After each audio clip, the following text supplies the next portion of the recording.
আসসালামু আলাইকুম এভরিওয়ান। তো চলো বেশি কথা না কইয়া গল্প শুরু করা যাক। রাধিকার কথা শুনে আবির এগিয়ে এসে বলল, রাধিকা তুমি এসব কি বলছো? রাধিকা ঠাস করে আবিরের গালে চড় দিয়ে বলল, আজকে থেকে তোর সাথে আমার ব্রেকআপ। তুই আমার বেস্ট ফ্রেন্ডের গলায় হাত দিয়ে চেপে ধরলি, এত বড় সাহস তোর? তোর মতো বয়ফ্রেন্ড দরকার নেই আমার। দেশে কি ছেলে কম আছে রে?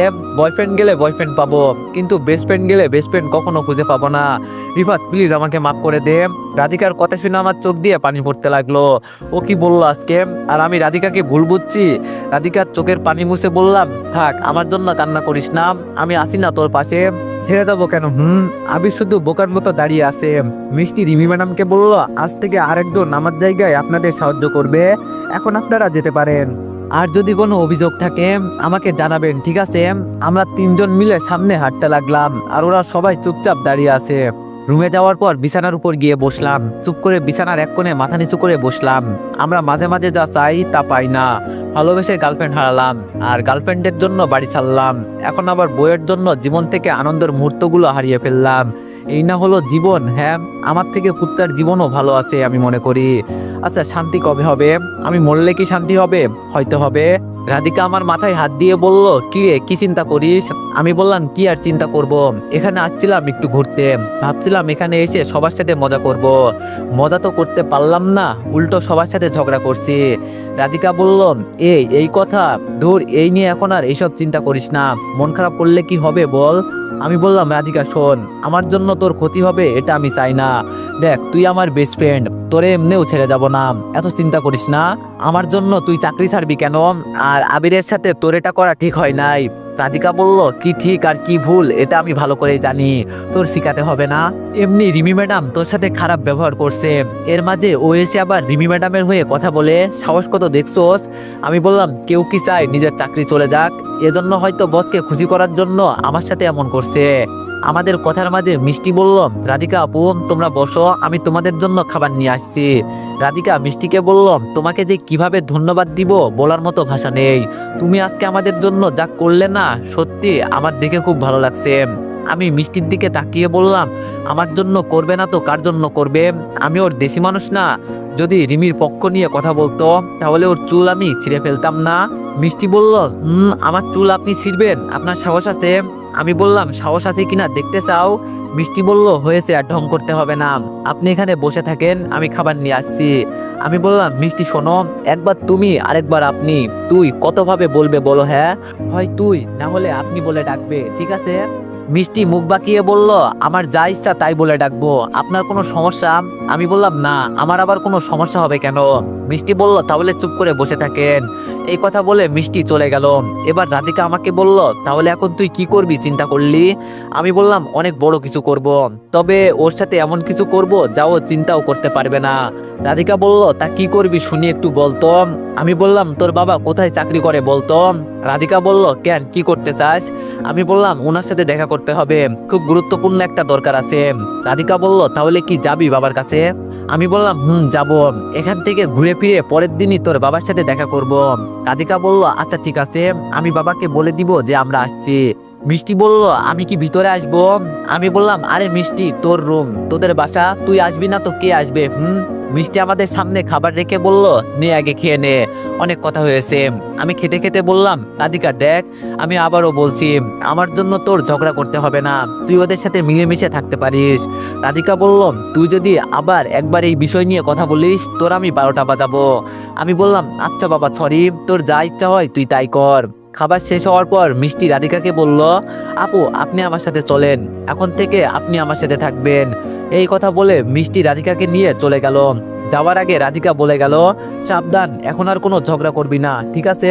ওরা যাওয়ার পর আমি দরজা বন্ধ করে ঘুমিয়ে গেলাম। ঘুম থেকে উঠে দেখি রাত হয়ে গেছে। এর মাঝে দরজার বাইরে থেকে মিষ্টি বলল, রিফাত ভিতরে আসো, নাকি এখনো ঘুমে? মিষ্টির কথা শুনে আমি দরজা খুলে দিয়ে বললাম, আয় ভিতরে। মিষ্টি ভিতরে ঢুকে সোফায় বসে বলল, তা ঘুমিয়েছিলি এতক্ষণ? আমি বললাম, মিষ্টি বলল, আচ্ছা শোন, কালকে আমরা এক জায়গায় ঘুরতে যাব, তবে এখনো একটা কাহিনী বাকি আছে। আমি বললাম, এখন আবার কি বাকি আছে? মিষ্টি বলল, কালকে গেলে দেখতে পারবি। আমি বললাম, এইসব এখন বাদ দে। মিষ্টি শোন আমি কি বলি। মিষ্টি বলল, বলেন, আমি শুনছি। আমি বললাম, আচ্ছা তুই এত সুন্দর কেন? মিষ্টি আমার কথা শুনে একটু লজ্জা পেল, কিন্তু খানিকক্ষণ পর বলল, থাক, আমাকে আর পাম দিতে হবে না। বউ রেখে কি অন্য কোনো মেয়ের প্রশংসা করে? আমি বললাম, আমার আবার বউ কোথায় দেখলি তুই? মিষ্টি বলল, থাক থাক, এখন আর মিথ্যা কথা বলতে হবে না, তখন তো বিয়ের কাগজপত্রগুলো বের করে দেখিয়েছিলেন। আমি বললাম, ও এই কথা। আরে শোন, ওকে আমি বাবা জোরাজুরিতে বিয়ে করি, কিন্তু বিয়ে করেছি ঠিকই, ওর গায়ে হাত পর্যন্ত দিতে পারি নাই এখনো। ও তো বিয়ের পরের দিনই এসে আমার কাছ থেকে ডিভোর্স পেপারে সাইন নিয়ে গেছে।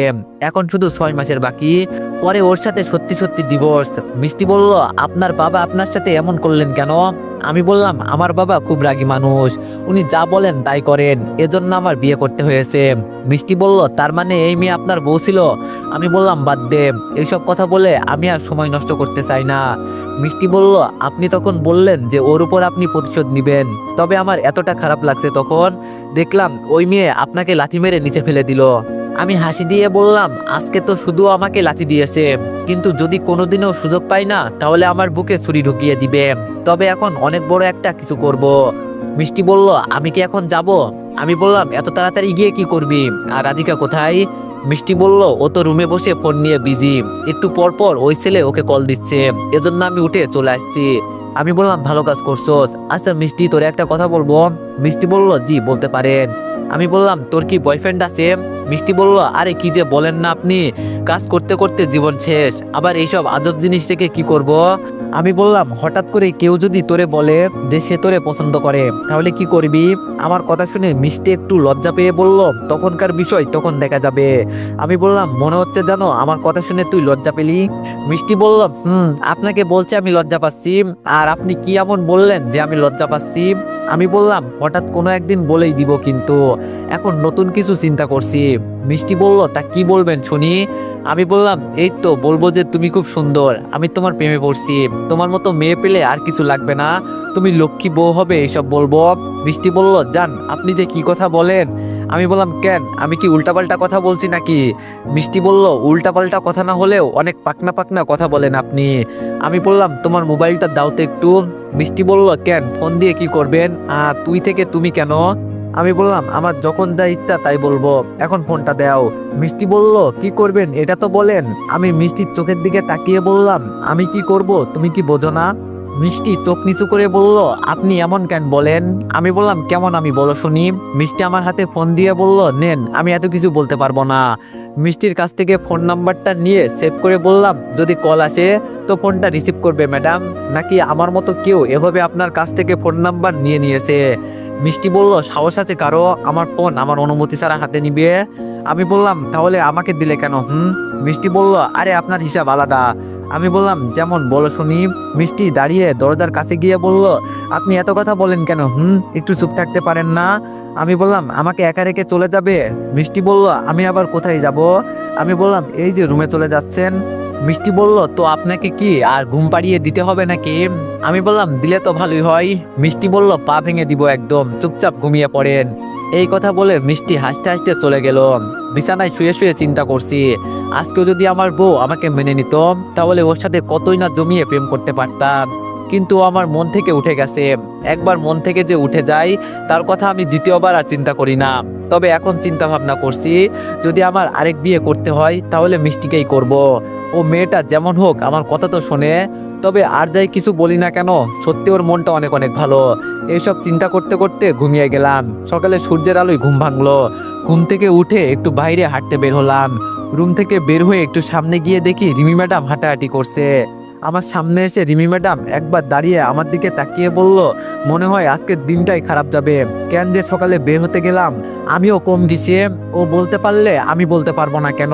আমি জোরেই বললাম, যেই না চেহারা কুত্তাই দেয় না পাহারা, আবার এই চেহারা নিয়ে অহংকার করে। থাক থাক, এত কিছু বলে লাভ নেই, পরে আবার কান্না করে দিবে। কালকে এক আঘাতেই কেমন যেন কান্না করে দিল, আর একদিন যদি গাছের সাথে বেঁধে পিটাই তাহলে কি অবস্থা হবে? আমার তো মাঝে মাঝে খুব হাসি পায়। আমার কথা শুনে রিমি ম্যাডাম জায়গায় দাঁড়িয়ে গেল, আমার দিকে তাকিয়ে বলল, কিরে তুই কি আমাকে কথাগুলো বললি? আমি রিমি ম্যাডামের দিকে তাকিয়ে বললাম, এই মেয়ে তুই কে? তোরে তো আমি চিনলাম না, আর আমারে কি কুত্তাই কামড় দিছে যে তোরে দেখে আমার এইসব কথা বলতে হবে? রিমি ম্যাডাম বলল, আচ্ছা আমি যে তোরে এত অপমান করি এরপরও কিভাবে তুই আমার সামনে আসলি? তোর কি একটুও লজ্জা শরম নাই? আমি বললাম ছেলে মানুষের আবার কিসের লজ্জা, আমরা তো চাইলে প্যান্ট খুলে আন্ডার প্যান্ট পরে ঘুরতে পারি, কে কি বলবে? আমরা চাইলে যা করতে পারবো তোর মতো মেয়েরা কি তাই করতে পারবে রে? কিছু কিছু মানুষ নিজেকে আবার অফিসের বস দাবি করে। আমার তো মনে হয় কোনো কোনো মানুষের ভিতরে অফিসের বস হওয়া তো দূরের কথা, অফিসের পিয়ন হওয়ার যোগ্যতা পর্যন্ত নেই। হঠাৎ করে পিছন থেকে রাধিকা আমার হাত টেনে ধরে বলল, কিরে তুই এখানে কি করিস? চল এখন এখান থেকে, সকালে নাস্তা করে আসি চল। রিমি রাধিকাকে দেখে বলল, রাধিকা তোমার সাথে আমার কোনো শত্রুতা নেই, আর তুমি আমাদের সাথে এসেছো, আমাদের সাথেই যাবে, সবকিছু নিজ দায়িত্বে করবে।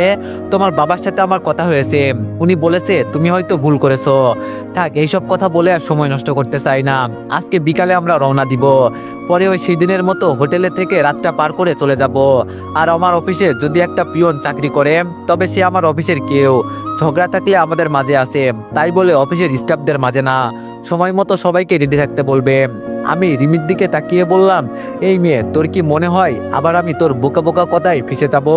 খুব হাসি পাই রে আমার, তুই দিন গুনতে থাক।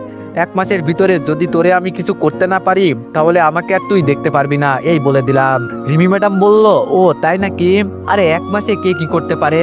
দা তোরে আমি 3 মাস সময় দিলাম, এর ভিতরে তুই যদি আমার একটা চুল ছিঁড়ে দেখাতে পারিস তো ছিঁড়ে দেখাস। রাধিকা আমাকে টেনে রুমে নিয়ে গেল। রুমে গিয়ে রাধিকা রেগে বলল, তুই জানিস না ম্যাডামের সাথে কথা বললে তোর ঝগড়া হয়, এরপরও কেন ওনার সাথে তুই কথা বলিস? আমি বললাম, আরে তুই এটা বুঝিস না কেন? কথা না বললে কি খেলা জমবে রে? আর যাই করি কথা তো বলতেই হবে। রাধিকা বলল, ভাই তোরে আমি আজও চিনতে পারলাম না, তুই যে মাঝে মাঝে কি করিস আমার মাথায় ঢোকে না। মিষ্টি রুমে ঢুকে বলল, এত ঢুকাতে হবে না, এখন রেডি হন সবাই, সকালের নাস্তা খেয়ে আমরা বের হব। রাধিকা বলল, আমরা 3 জন একসাথে ঘুরবো, ওদের সাথে কিন্তু আমরা ঘুরবো না।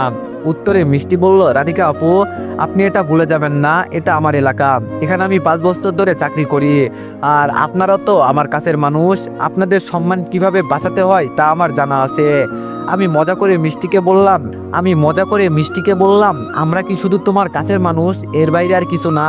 মিষ্টি রাতের মতো আবার লজ্জা পেয়ে মাথা নিচু করে বলল, জান আপনি যে মাঝে মাঝে কি সব বলেন, এখন তাড়াতাড়ি রেডি হয়ে বের হন। মিষ্টি চলে যাওয়ার পর রাধিকা বলল, কাহিনী কি মাম্মা, ডাল মে তো কুছ কালা হে। আমি বললাম, ডালে আবার কালা কি, কি সব বলিস? রাধিকা বলল, আরে গাধার বাচ্চা, এটা হিন্দি ভাষা, বলছে এখানে কোনো একটা ঘাপলা তো আছেই। আমি বললাম, থাকলে স্বাভাবিক থাকতেই পারে, তোরে কি বলতে হবে রে, এখন গিয়ে রেডি হ। রাধিকা বলল, দেখ ভাই এখানে আমরা 2-3 দিনের জন্য ঘুরতে এসেছি, দেখিস আবার উল্টাপাল্টা কিছু করিস না। আমি বললাম, ধুর তুই যা তো, এত বিরক্ত করিস না।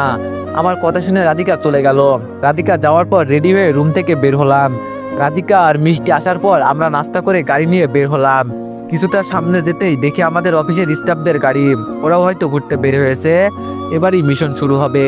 তো এভরিওয়ান, নেক্সট পার্টের জন্য সবাই অপেক্ষা করো, আর সবাই একটু বেশি বেশি লাইক আর কমেন্ট করে দিও। ধন্যবাদ।